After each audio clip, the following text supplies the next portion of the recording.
Millions of parents are getting ready to send their babies off to college. Maybe not babies anymore, but before they fly the coop, there is one more important thing to teach them: money management. Richard Ehrlich with Secure Wealth Planning Group was here to help them financially cram for college. Good morning. Good morning. Pleasure to be here. Good to have you on. We were talking so much in the break, so we're going to get to as much as we can. What is it about sending kids off to college? You've got 13 years of education, and then we suddenly don't know what to do anymore with our finances the second we get into college. What do they need to know? Well, unfortunately, most money management is not a skill that's taught to us when we're kids in school. And so, it's not surprising that a lot of college students are not ready for this when they get ready to go to college. In fact, there was a recent national study on financial literacy given to 15 to 18-year-olds nationwide, and the average score was 60%. Really? In case you didn't know, that's a D. That does not bode well for kids going off to college, because this is where they're going to establish a lot of their financial habits. So you want to get off on the right financial foot. Well, and a lot of parents, if they knew they were getting a D in some subject, they would want to help them with it, right? Exactly. And that's really interesting. So what should college freshmen really be focusing on? I know you have some points here that you want to get to. Yeah, I think there are 4 areas you really want to become educated on. The first one is budgeting. Setting up a budget is the backbone of any solid financial plan. And college students that get set up on this and understand how that works, they're going to really be ahead of the game. And really, it's not so difficult. I mean, if you list on a piece of paper, on one side your expenses, your fixed expenses. So you have income coming in on one side, right, and expenses on the other side, like, for example, rent or variable expenses, gas and entertainment, things like that. Great.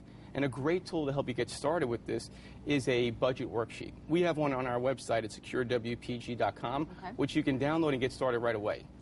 The second thing would be a checking and savings account.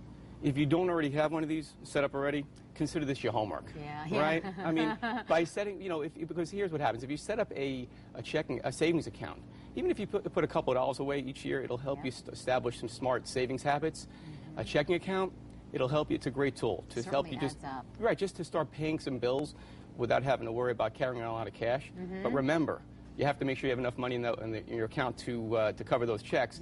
If not, you're going to get hit with bank fees and overdraft charges. So you want to keep an eye on that. Right. And you also want to, before we run out of time, student loans. That's another one that I think we kind of just think it's going to pay itself off or something. Right. Well, it's funny because student loans, they don't need to be paid off while you're in school. But by starting to pay them off while you're in school, whether it's towards principal or just interest that's accruing, you can have a couple of benefits. Number one is you're not going to have this big thing to tackle when you get out of school. And 2, it'll help you establish some really good relationships between you and the student provider. And finally, credit cards. You mentioned 4 points. What's your tip on credit cards here? Credit cards can be an exciting tool towards financial independence. However, I caution you, if you don't know how to use them, it could be more trouble than what they're worth. Absolutely. And finally, we only have a few seconds left, but we should be thinking about retirement already. Yeah, it's funny. When kids get out of college, that's the last thing that they're probably thinking about. But what I tell my clients and their kids, what they should be doing on their first day of work is be thinking about their last day of work. I mean, when you're young, you have time on your side, so you have time for your money to grow. I recommend taking advantage of a company's employer-sponsored retirement plan and at least to participate up to the company match. I mean, that's free money, so I would certainly take advantage of that. Absolutely. Got to be wise. Well, give us your website one more time so people can go there for more information. It's securewpg.com. Okay, there it is, too, on our screen right now. There you are there, Richard. Thank you so much for joining us this morning. Thank you. It's a pleasure to be here. And thank you for the tips. We appreciate it. My pleasure. All right, parents, now you know you can send off your kids to college with some confidence.